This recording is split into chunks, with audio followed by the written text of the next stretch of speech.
Estamos ya en nuestra entrevista central del día de hoy, gracias a la entrevista de medios conjuntos de CDN y El Caribe. Hoy nuestro invitado es el señor Carlos Bonilla, ministro de la Vivienda, Hábitat y Edificaciones. Con nosotros también el director del Caribe, Nelson Rodríguez, Alvarelis Familia como directora de CDN y Héctor Linares como subdirector del periódico El Caribe, además de quien les habla. Pues al señor Bonilla, bienvenido, buenos días. Muchísimas gracias a todos por la invitación y para mí es un placer estar aquí. Aprovechar y saludar a la teleaudiencia que nos sigue en el día de hoy. Vamos a comenzar hablando en sentido general de las soluciones habitacionales, como le llaman, el déficit habitacional, cuantitativamente, cualitativamente, cuánta vivienda, pisos, sin cantidad, y además si realmente se necesitaba un ministerio para eso. Bueno, está dentro de la Constitución el derecho al acceso a la vivienda en la República Dominicana y es un sector que ha sido muy olvidado por las diferentes administraciones que han pasado. Entonces yo creo que es preciso darle la importancia que se merece la vivienda porque es un sueño anhelado de muchos dominicanos tener una vivienda y además es un derecho constitucional. O sea, uno de los mandatos principales de nosotros es reducir los déficits habitacionales en la República Dominicana, tanto cuantitativos como cualitativamente. ¿Cuál es el déficit ahora mismo de vivienda? Hay algunas cifras que rondan en 2.000 unidades de viviendas, tanto en déficit de calidad de vivienda como de cantidad de viviendas.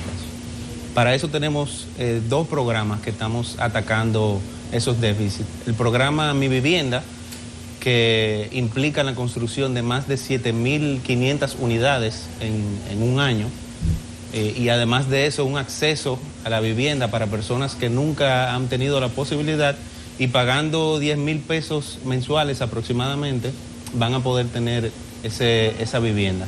Y además de eso el Plan Dominicana se reconstruye, que implica la reconstrucción de más de 30.000 unidades, ya llevamos 10.000 unidades reconstruidas y el plan es que ese programa continúe a lo largo del periodo gubernamental. ¿Cuál es la meta del periodo de construcción de vivienda? Alrededor de por lo menos 15.000 viviendas anuales, reparar, entre arreglo de pisos y reparación de la estructura de la vivienda.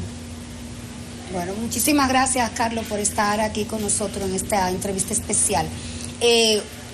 Al ver la creación del ministerio, vimos que se traspasó al INVI todas las edificaciones que tenía a su cargo ISOE, entre ellos los hospitales, que fueron, vamos a decir, el mayor dolor de cabeza del gobierno pasado, la reconstrucción de todos de manera simultánea y que causó muchos problemas a la población. Y también el tema del cuestionamiento a cómo se usó el presupuesto de esas construcciones. De hecho, hay personas presas y llevadas a la justicia por ello. ¿Qué encontraron ustedes en las edificaciones hospitalarias? ¿Cuánto se ha avanzado? ¿Y qué hay del tema de los equipamientos, que era uno de los escollos mayores para el tema de actos de corrupción? Bueno, mira, nosotros encontramos mucha ineficiencia en el manejo de esos presupuestos y de esos proyectos. Por ejemplo, en un periodo de 8 años solo se hicieron menos de 10 licitaciones para comprar todos esos equipos y para hacer todos esos hospitales. Básicamente, en lo que nosotros tenemos de gestión, nosotros hemos licitado ya, en lo que hemos licitado y en lo que tenemos arriba en el portal, más de 70 proyectos. O sea, una diferencia significativa en lo que es simplemente el cumplimiento de la ley. O sea que, empezando por ahí, ya tú puedes ver que hubo mucha ineficiencia. Estamos terminando 13 centros hospitalarios ahora mismo y hemos terminado 12 en lo que va de año. Eso significa alrededor de, en lo que hemos terminado y en lo que tenemos actualmente, más de 1.200 camas hospitalarias que vamos a poner en servicio para la República Dominicana. Los dominicanos se merecen los centros de salud, los mejores centros de salud, con calidad, con los equipos al día, con los equipos más modernos, y eso es lo que nosotros estamos tratando de brindarle a través de la nueva institución. Ministro, cuando usted habló y le respondió al director, yo parece que me confundí, escuché la palabra 2.000. Cuando él le preguntó sobre el tema del déficit, ¿usted habló? Perdón, 2 millones de viviendas. 2 millones de viviendas. Ok, porque me resultó que yo antes escuchaba equivoco. Sí, me Bueno, equivoqué. está bien aclarada la situación. ¿Con qué cuenta el Ministerio de Vivienda para afrontar esas metas que tiene? ¿Y en qué tiempo ustedes creen que se reduciría ese déficit tan elevado? Ese déficit es un problema de décadas. O sea, reducirlo, y aumenta todos los años. Reducirlo va a llevar décadas también, pero es un problema heredado. Nosotros en un año vamos a construir 7.500 viviendas, que es básicamente lo que la pasada administración construyó en 8. O sea que es un paso significativo para ir apaleando ese déficit. Aparte de eso, hemos reconstruido 10.000 viviendas en un solo año a través del Plan Dominicana Se Reconstruye.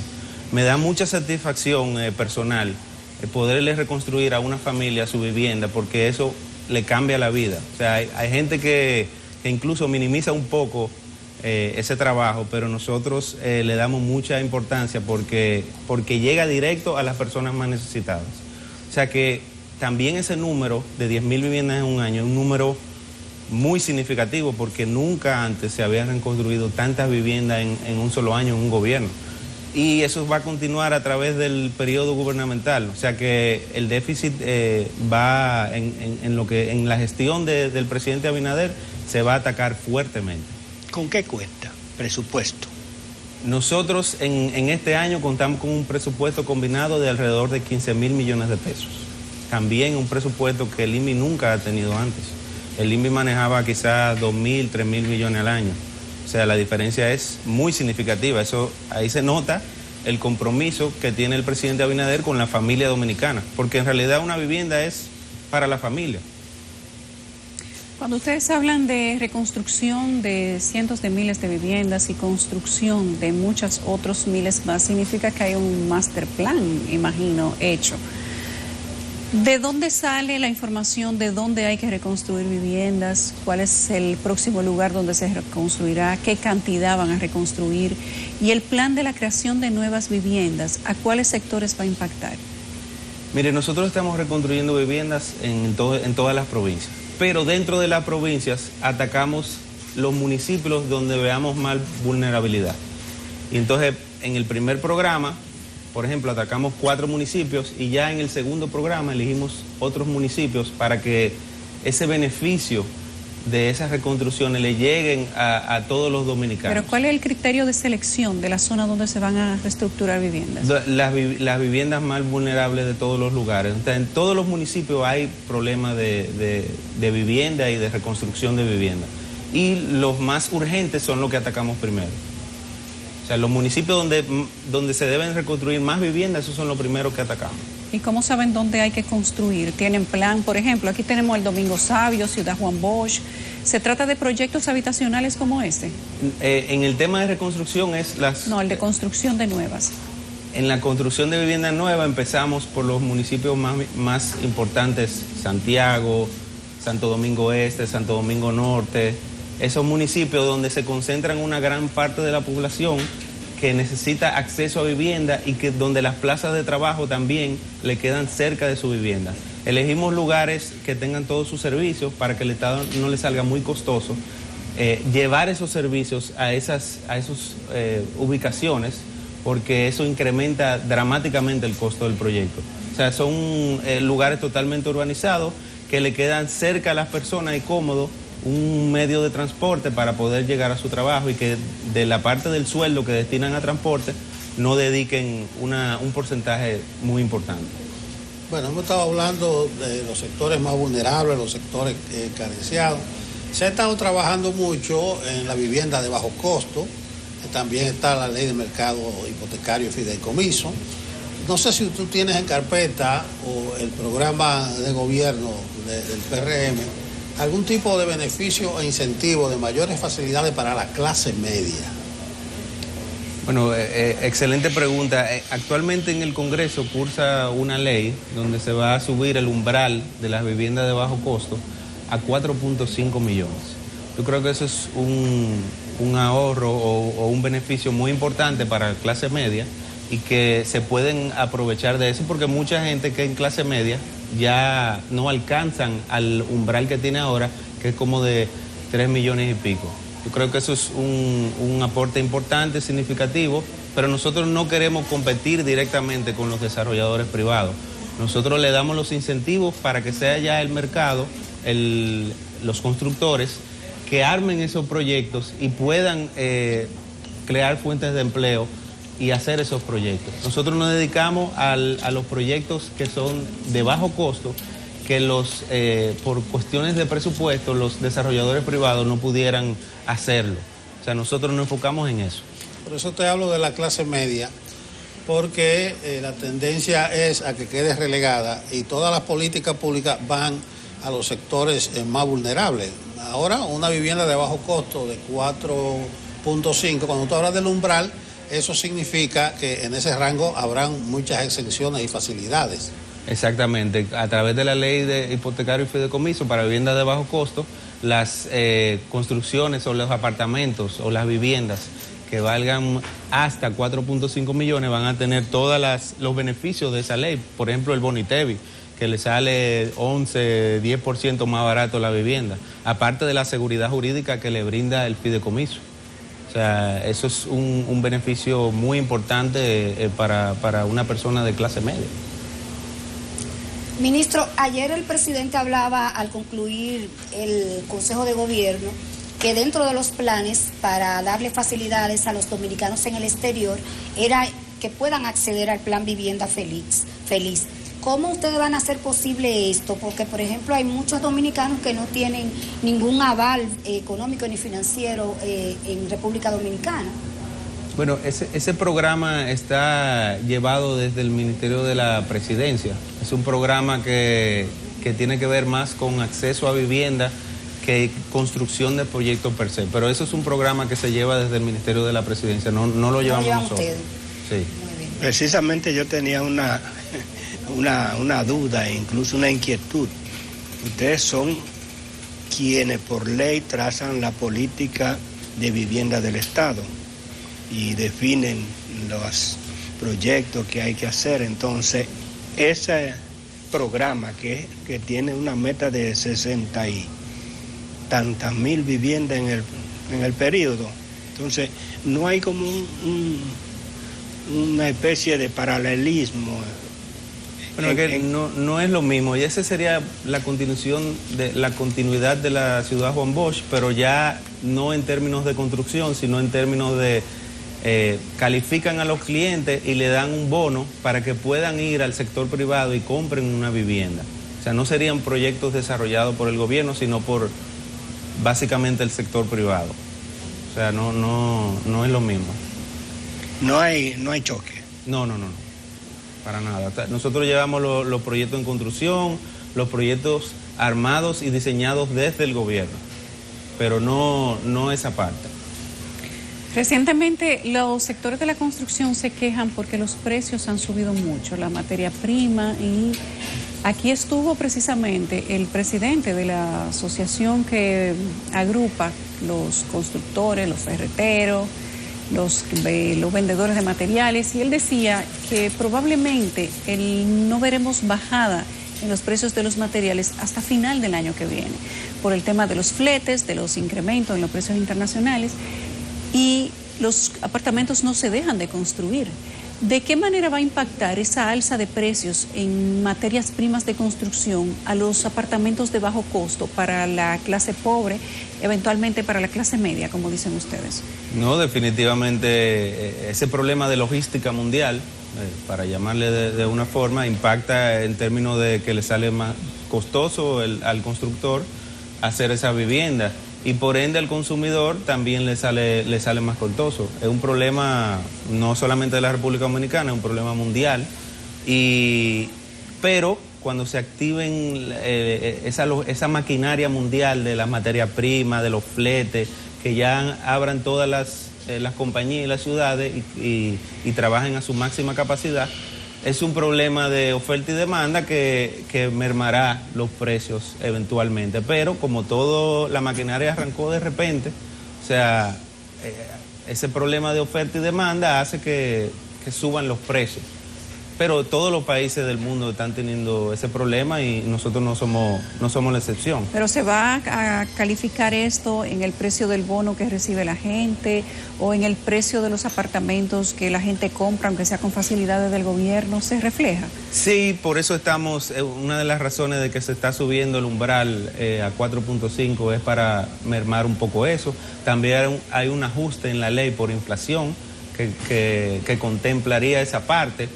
Nosotros estamos dando en los proyectos de nosotros hasta un 60% de bono para que a la gente le salga más barata comprar su vivienda. Yo creo que también es un aporte importante, por eso que a los beneficiarios del programa le saldría pagar 10,000 pesos mensuales. O sea, son números que nunca antes se habían visto. Entonces, en lo que la cosa se arregla, nosotros estamos ajustando los precios en ese sentido. Pero el subsidio, ¿a cuánto equivale en términos absolutos? Pero no se lo diga ahora, dígaselo cuando regresemos de la pausa. Esta es la entrevista central de CDN y el Caribe. Hoy nuestro invitado es el señor Carlos Bonilla Sánchez, ministro de la Vivienda, Hábitat y Edificaciones. Tenía una pregunta en el aire que le había dejado Linares. Sí, yo le preguntaba que a cuánto asciende el monto del subsidio que otorga el ministerio, el Estado, para un adquiriente de vivienda, sea de bajo costo o clase media, que también... En los programas que tenemos, alrededor de 1.200.000 pesos, depende de la unidad. Hay unidades de 52 metros y de 72 metros.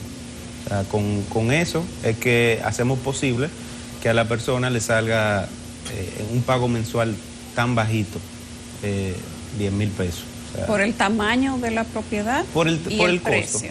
Por el costo y el tamaño del monto del subsidio que nosotros le otorgamos. Eso se hace en muchos países de Latinoamérica, en Colombia, en Chile, que a las personas que no tienen forma de comprar una unidad, le subsidian una parte del gobierno, ya sea en la tasa, ya sea en el monto del precio. Hay diferentes formas de hacerlo. Pero esa es la contribución directa. Sí. A los constructores antes había como una especie de bono por ITEVI. ¿Eso se continúa o se ha consolidado en el subsidio? Se continúa porque eso es una ley, que el ITEVI de los materiales, que los constructores no se lo reflejan a los clientes, entonces se le devuelven al cliente y entonces le sale más barato. Pero eso es un 10% más o menos, no llega tan alto. No llega tan alto. Por eso nosotros calificamos a la persona que le damos este subsidio. O sea, porque este subsidio es para personas que realmente lo necesitan. Una familia tiene que ganar menos de 5 salarios mínimos entre la pareja para que pueda acceder a este beneficio. Menos de 5 salarios mínimos mensual o anual.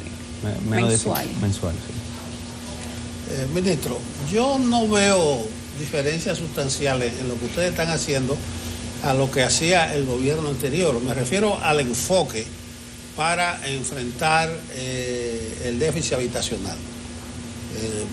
Subsidios, facilidades a los sectores más carenciados, la ley, la fiducia.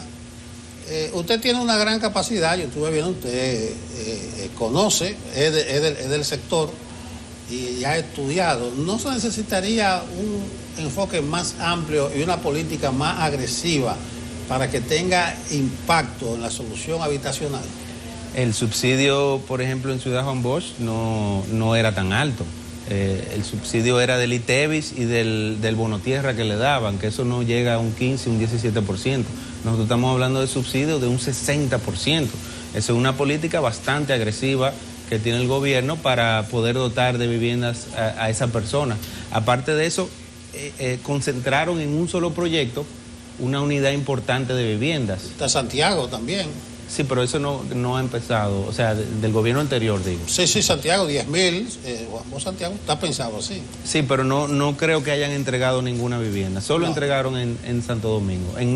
Nosotros estamos contemplando hacer 5 proyectos en zonas diferentes para darle la oportunidad a los beneficiarios que elijan cuál es el lugar que más le conviene y, como le dije anteriormente, no imprime esa presión a los servicios, a la luz, al agua, a la carretera, el tránsito. O O sea, hacer un proyecto tan grande en un solo lugar distorsiona la evolución de lo que son la crecida de los municipios. O sea, no te da tiempo a planificarte.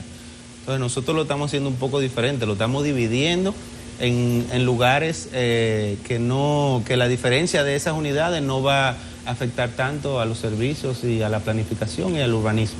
Usted heredó varios proyectos, Mesopotamia, Los Ríos, en La Vega, no sé qué otro. ¿Eso ya está culminado completamente? Nosotros en este año y en el primer trimestre del año que viene culminamos todos esos proyectos habitacionales que estaban a empezar. Uno de los enfoques de nosotros y del presidente es las obras que empezaron, aunque no sean de nosotros, aunque no lleven nuestro sello, terminarlas. Porque eso llora ante la presencia de Dios, que tú tengas una obra a medio terminar y que se vaya deteriorando la inversión que tiene el Estado hecho ahí. O sea, nosotros terminamos los proyectos y ya los proyectos con la visión de nosotros, entonces lo empezamos después. Principio, mediados del año que viene, por lo menos de eso que estoy mencionando, porque lo están viendo por ahí y hay muchas expectativas de la gente. Mucha gente esperando. Sí, todos esos proyectos se le está dando continuidad. Ahora, no eran tantos tampoco, porque como le dije, el INVI no manejaba un presupuesto tan grande para eso. O sea que... Ministro, y el tema de la tierra, porque usted habla de hacer viviendas en lugares donde ya hay acceso a servicios.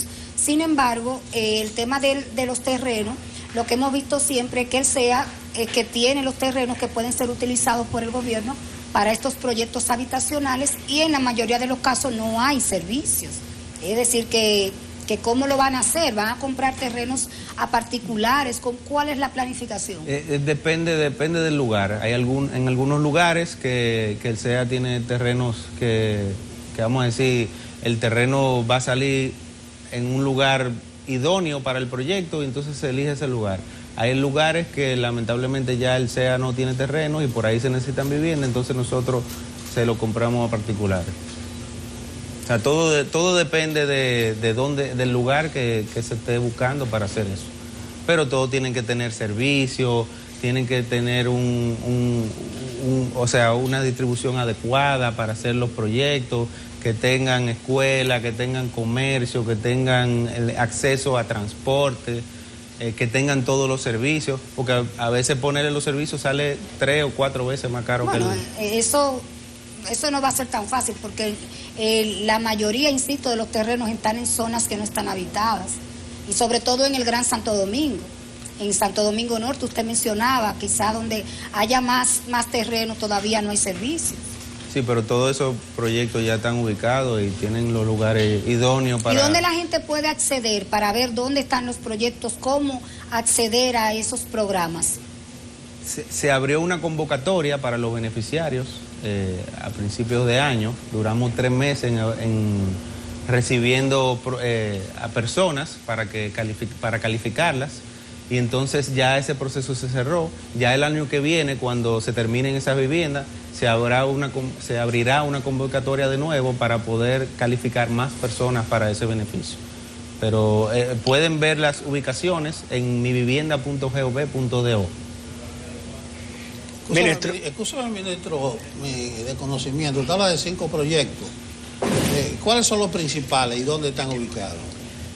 En La Barranquita, en Santiago, en Los Salados, en Santo Domingo Norte, en Ciudad Modelo, en San Luis hay otro y en Pedrobrán también hay otro. Ciudad Modelo era privado, todos esos terrenos de carácter privado. En el entorno de Ciudad Modelo, en Santo Domingo Norte. O sea, en lo que le llaman Villamella, por ahí más o menos. ¿Y La Barranquita? La Barranquita en Santiago. Ministra, en la planificación, en el concepto de usted en el Ministerio de Vivienda, ¿cabe el término alianza público-privada para desarrollar proyectos de vivienda? Alianza público-privada no. Todos los proyectos que nosotros desarrollamos, licitamos la construcción, pero se arman desde el ministerio, básicamente. Nosotros nos encargamos de conceptualizar el proyecto, de ver dónde se necesita, de ver los tamaños, diseñamos y entonces pasamos a licitar la construcción. pero no hacemos alianza público-privada. Eso nosotros queremos dejarle esa parte a lo que siempre le han hecho, que es el sector privado, que arma su propio proyecto. No queremos hacer competencia con el sector privado, porque estaríamos quitándole clientes, básicamente. O sea que solo los clientes que ellos no le pueden vender porque los apartamentos no son muy baratos. Mira, antes de terminar, vamos a dedicarle un par de minutos a Carlos Bonilla Sánchez. Tu trayectoria política principalmente, bueno, él es el hijo de don Pedro Bonilla, muy conocido. Pude director del INVI. Sí, fue director del INVI. Pero también fue uno de los puntales del Nuevo Diario, de los brazos financieros del Nuevo Diario. Ahí pude tratarlo a él, también a Fanny, tu madre. Pero tú aparentas joven, tú has tenido militancia política activa.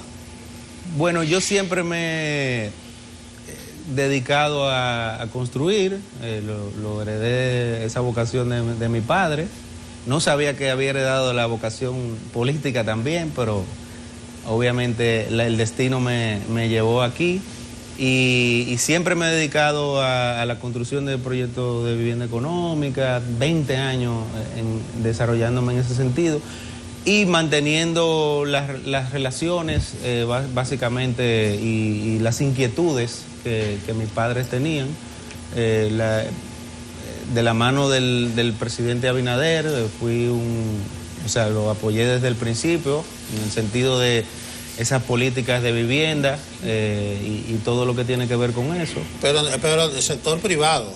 Desde el sector privado. Desde tu primera experiencia. Siendo funcionario público. Siendo funcionario, viene hace un año del INVI, no es lo mismo la dinámica, la mecánica del sector privado que bregar con los compañeros y con el estado clientelar. Es una buena oportunidad. Yo le agradezco mucho a Dios y al presidente Abinader por darme la oportunidad, porque la verdad que uno desde el Estado puede hacer mucho bien, puede aportar mucho.